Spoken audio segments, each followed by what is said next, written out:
Money FM 89.3, the best of Saturday mornings. Singapore Homebrew on Money FM 89.3. Welcome back to the show. Joining us today to talk about the 80th anniversary of the surrender of Singapore by the Japanese in World War II and its meaning for 2025. Once again, one of our favorite guests that we love to have in studio, Jeya Ayyadurai of the Singapore History Consultants. Thank you for being with us, sir, and we are looking forward to hearing all about this very special commemoration this year. Thank you, Glenn and Neil. I mean, it's wonderful to be back. I've always enjoyed the sessions we've had. Yeah. We talked, when you were on just a few weeks ago, talking about VJ Day, Victory over Japan, 80th anniversary. You brought up a point which leads us to our talk today about this buffer period between when the emperor surrendered in Japan and when the Japanese forces actually surrendered in Singapore, which was for greater Southeast Asia. And that strange time in between where it was a bit of a limbo for a lot of people as to who was actually in control. Mm-hmm. Set us up for our talk today and just give us a little bit more about that observation. Well, it was a period of, uncertainty. It was rumors were passing around that the Japanese had surrendered, and it was passing around out in the streets of Singapore. It was being passed around among the civilian internees and the POWs itself. And there was fear as to what was going to happen next, because there was always this concern that rogue elements within the army, Japanese army, may still fight on. And so there was that period of concern and putting our head down and hoping for the best, that the news that was gathered from secret radios, which were considered illegal and so forth, was true, and that the war had actually ended. Now, things changed on the ground, certainly in Singapore, when HMS Sussex arrives in Singapore on September 4th, and on September 5th, the 5th Indian Division comes down to liberate Singapore from Japanese occupation. And at the side of these Allied troops rolling through the streets of Singapore, at first caused consternation that the Allies are actually here. And having seen that, then the celebrations that then took place, that the war is over. And while that was possible, there wasn't any conflict, any fighting or shooting, was there? Singapore itself, there wasn't. Okay. But there was consternation among Japanese troops who also had to get used to that idea. And around Singapore, there were stories of officers killing themselves, committing harakiri, some blowing themselves up because they couldn't contemplate the idea of surrender. Was there any violence against locals or locals or the Allied forces? Not in Singapore. Okay. But there was a considerable amount of concern over what was going on in Malaya itself, as the guerrillas in the jungles come up and kangaroo courts are held, and actions against what were seen as collaborators. And so you had some degree of violence in Malaya itself. In Singapore, you had huge number of Allied troops coming. These troops were the ones who were supposed to invade in September 1945 under Operation Zipper, where the intent was to land near Port Swettenham and then move the divisions down to capture Singapore. And thank God, in a sense, that didn't have to happen, because what would have happened in Manila would have happened in Singapore with the killing of loads of civilians that took place in the fighting between the Americans and the Japanese in Manila. So in that sense, we were spared that kind of fighting, and the Japanese were prepared to fight an invasion that would have come. They had planned to withdraw to the high ground around Bukit Timah, which was their standard operation, and as the Japanese pulled back into defense, they would have fought for every single piece of soil, and it would have been hard to dislodge them, and they would have been involved in fighting within the city, as was the case in Manila itself. We were spared that, unfortunately, through the atomic bombings that took place in Hiroshima and Nagasaki. Horrible weapons. But the positive end result of those weapons was that the war came to an end. Yeah. And fighting all across Asia came to an end. I've got a fascinating question I want to ask you. What was the sense on the ground in Singapore on the day of the signing of the surrender. It was Lord Mountbatten, wasn't it, down at the City Hall area? Because, of course, this isn't VE Day. This isn't troops in the streets, kissing women famously, that kind of thing. Was it a sense of exhaustion, weariness, uncertainty? What was the mood like on the 12th of September, 1945? Well, there wasn't dancing in the streets, No, of but course there not. was joy. Okay. And there was joy in the sense that as the troops moved to form up in the Padang for the honor guard for Mountbatten, as he would arrive and as his contingent traveled through the city to the municipal hall. Today it's the National Gallery. There were people waving all around, and there were signs of joy and cheers as the troops moved in. And so the sense of joy was palpable. These are locals. These are celebrating. locals, as well as the POWs and civilian internees who had been gathered also, and real happiness that the war was over. The only discordant note, if you want to call it that, was when the Japanese were taken off their vehicles, the senior officers, and told to march down the street towards City Hall. Then the crowd, there was a loud booing and hissing, understandably so. Yeah. But otherwise, there were sounds of joy and sounds of happiness that this long, painful period was now over. Fascinating. Jeya, and we're talking about the 80th anniversary commemoration of the Japanese surrendering in Singapore. Jeya Ayyadurai of the Singapore History Consultants is our guest. A question I've been wondering about is Percival, Arthur Percival. Was he here for the surrender of the Japanese, or had he faded from Singapore by that time? Of course, he was the one who famously surrendered to the Japanese 3 years famously earlier. surrendered to the ceremony on part of the British, and on the American Ford side factory, was yeah. General Wainwright. Right.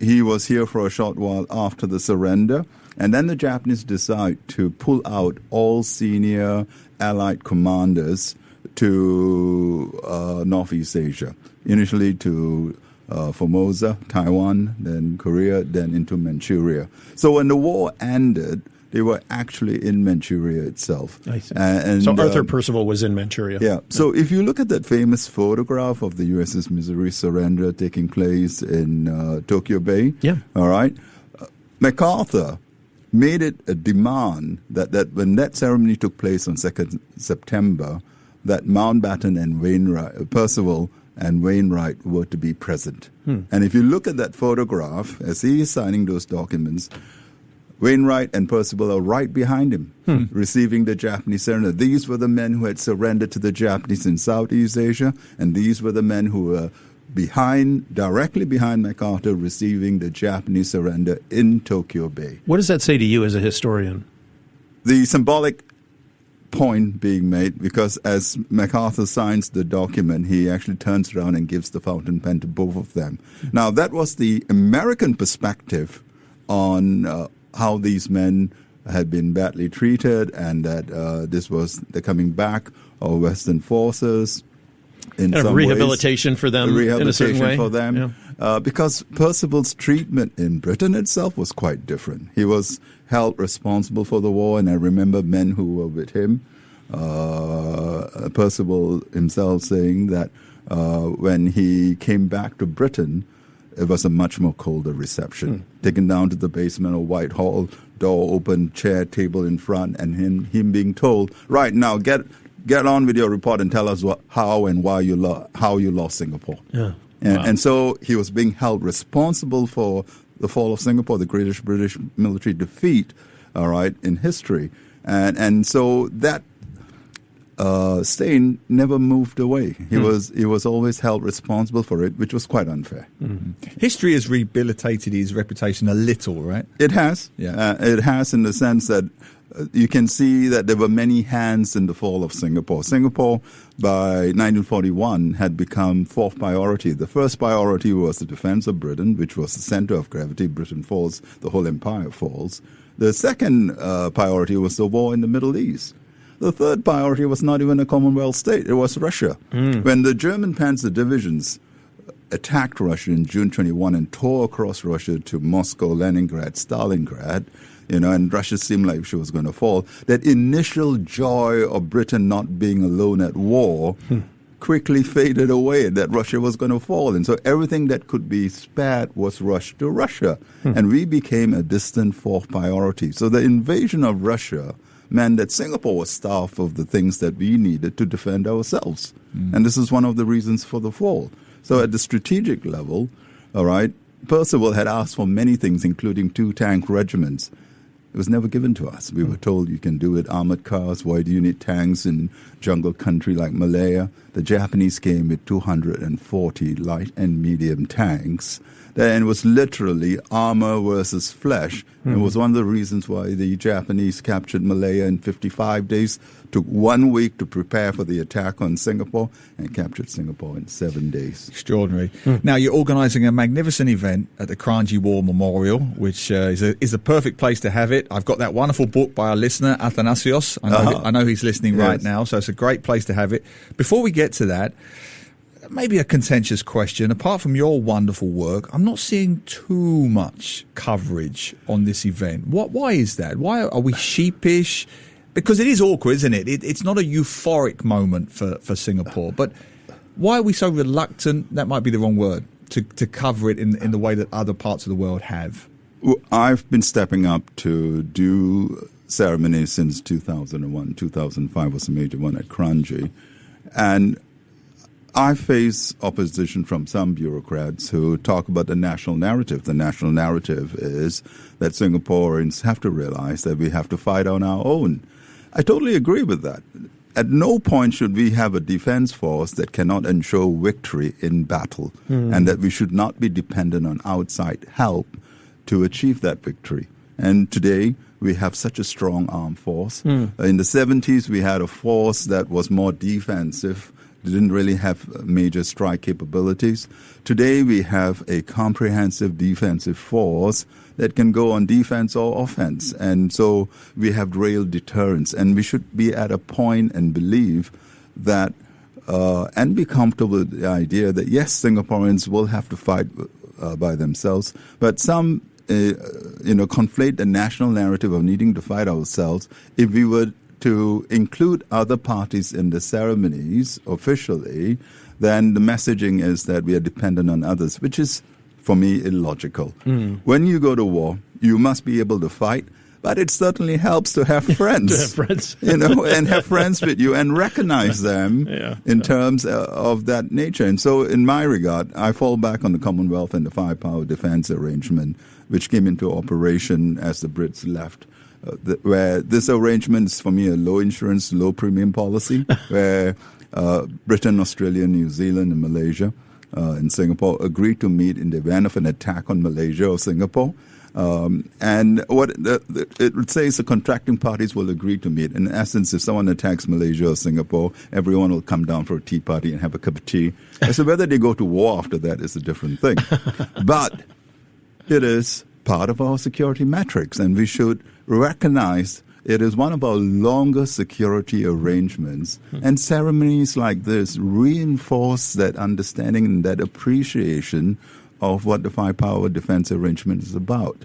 If you recall, it was not only Commonwealth forces that defended Malaya and Singapore in the Second World War. It was the case in the emergency, 1948 to 1960 in Malaya, and then Konfrontasi, where it was a real challenge facing Indonesian. And what people don't realize today, that Konfrontasi was not just the bombing of McDonald House, it was an actual undeclared war. There was fighting in East Malaysia. First and second SIR had to defend southern Johor and Sabatik Island in East Malaysia. And we had troops who were killed. And in return, our troops did kill to protect our people. You've got a note here that says how we got it wrong on Konfrontasi. What do you mean by that? What I mean by that is this desire to curate our history, this desire to put on a national narrative that might not truly always be reflective of actual history is wrong. Many years ago, I argued for a memorial on Konfrontasi for the men in Singapore and Malaysia who fought and the rest who did. I argued that it should be covered more deeply. and more extensively in our museums. And I was told it was too sensitive a topic and that, we shouldn't be covering this. And it made me feel that our national bird, when it comes to sensitive topics, do you know what the national bird is? The national bird where sensitive topics are concerned is the ostrich. we think burying our heads means the issue goes away. I see what you're saying. All right. And from my point of view, when we disregarded Konfrontasi and we did not highlight it and we did not share it in the schools, history comes back to bite you eventually. And it did in 2014 when the Indonesians, having gone through many changes, then named a ship Osman Harun, KRI Osman Harun. And MINDEF and the rest of the establishment went ballistic. I remember that. Say, how dare you name this ship after the Indonesian Marine commandos who blew up McDonald House and killed our people? They were terrorists. And for all intents and purposes, they were terrorists. They were attacking places like Katong Park and all that to kill innocent human beings. Yeah. And at that point, while the state reacted strongly, the people of Singapore had no flipping idea what this was all about. Why are you getting so upset? Because we did not share that history. Give us one paragraph on Konfrontasi, what it actually was, the dates, who was involved. It was from 1963 to 66. Indonesia opposed the formation of Malaysia, which came into being in 16 September 1963. So fighting took place. They kept sending forces through to East Malaysia to create political instability. Eventually, they had forces being sent into Peninsular Malaya and Singapore. And there were even paradrops in Johor and so forth. One planned in a created riot in Singapore on 2nd September 1964 as they dropped their troops into Johor, and we had to go in and clean them out. So there was a lot of actual fighting that never ever came to the surface. And so it's important to share the history for what it is, the history, and let it do its own talking. And when you curate these things, you lose out on a lot of things. So just like that, when you don't recognize things, when the state doesn't play a more significant role in things like the fall of Singapore or the end of war. The ceremony for the fall of Singapore is organized by the Chinese Chamber of Commerce. All right, they've had personal and passionate involvement in commemorating it on 15 February. No one was stepping forward to, in my opinion, being more inclusive in terms of all the different nations and different departments and organizations coming together. And so what I decided to do was actually step forward to help organize the ceremonies. Today, fortunately, there's a growing acceptance of it. And so you have many government agencies involved, the National Archives, the National Cadet Corps, the SAF Veteran League is involved in the committee. And we have the Commonwealth countries, Australia, New Zealand, India, Britain, Canada, all right? And what's especially important is that the Japanese are part of the committee. Yeah. And that allows us to show a wonderful example of how nations have come together, former combatant nations coming together in an air of reconciliation and looking forward to peace. And it sends a totally different message from Southeast Asia compared to what's happening in Northeast Asia. And I think it's important we do that. How do you bring this alive for a Gen Z or a millennial, people that honestly, first of all, have no recollection of the war, don't care about it. And also, I guess to the government's point, Singapore is always a country that looks forward, looks ahead, plans ahead. Where is the space to remember history? We have wonderful history museums here. And we have wonderful history, and we have powerful stories. And in terms of war and remembrance, we are slowly developing a culture of remembrance. When we started our school programs, we made it a point when we did war history. We ended up at Kranji with the kids holding the flags of the nations that fought and doing the last pose and Amazing Grace and all that. And Singapore kids are pretty hard, but after a day of knowledge, of understanding that history, And then doing that ceremony, you need to engage both the mind and the heart. Yeah. And when the ceremony takes place and the last pose is blown, you can see that many of them have, tears in their eyes to recognize not only the sacrifice, but the meaning of all those being in a cemetery, being in the memorial, recognizing that sacrifice was made right in front of you. It moves people. It is that kind of movement, all right, the role that rituals and ceremonies play that evoke the heart of a nation. Take, for example, National Day. If you took out National Day, there would be an uproar because it's now so much of being Singaporean. But when we became independent, we kind of got rid of all the traditions and the rituals that we were used to.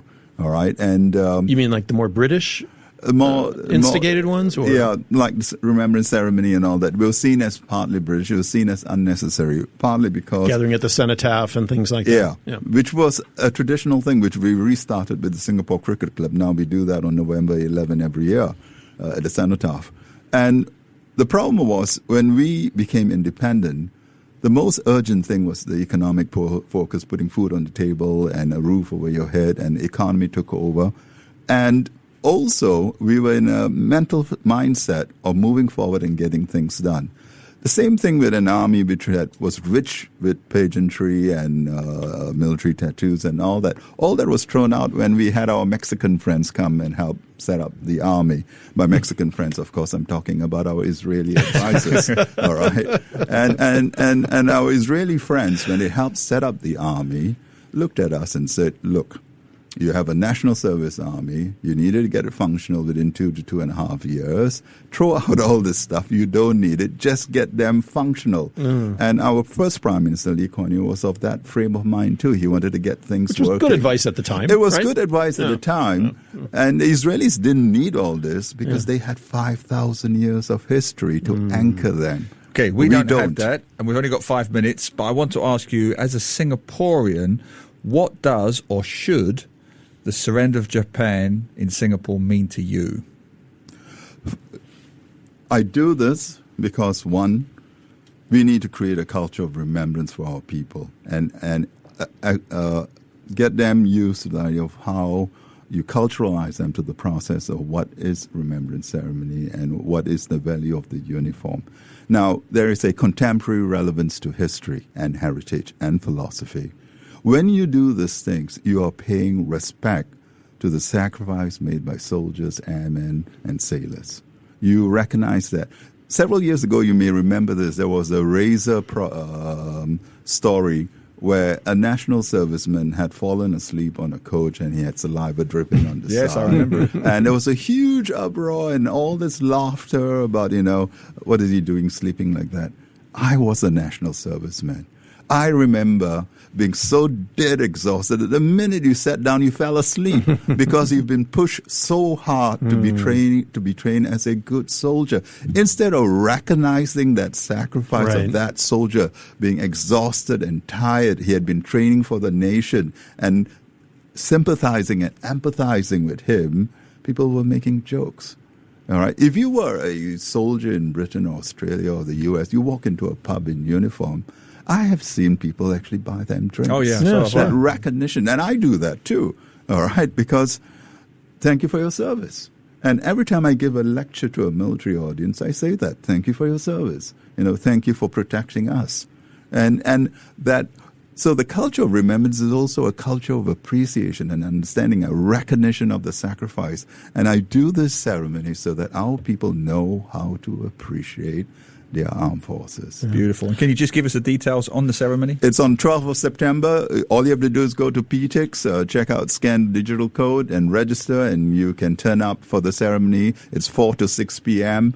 There is some car park space. So at the Kranji War Memorial. The Kranji War Memorial. The main car park space is for VIPs, but we have an adjacent area for car park space. But there's a tube station nearby.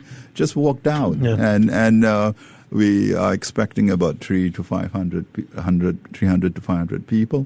The catwalk party will be done by the National Cadet Corps and the crew of HMS Spey, a British ship that's in port. And who's going to be there? Anyone from the government going? Or? The guest of honor and I felt this was important, is our first Chief of Defense Force, General Winston Chu.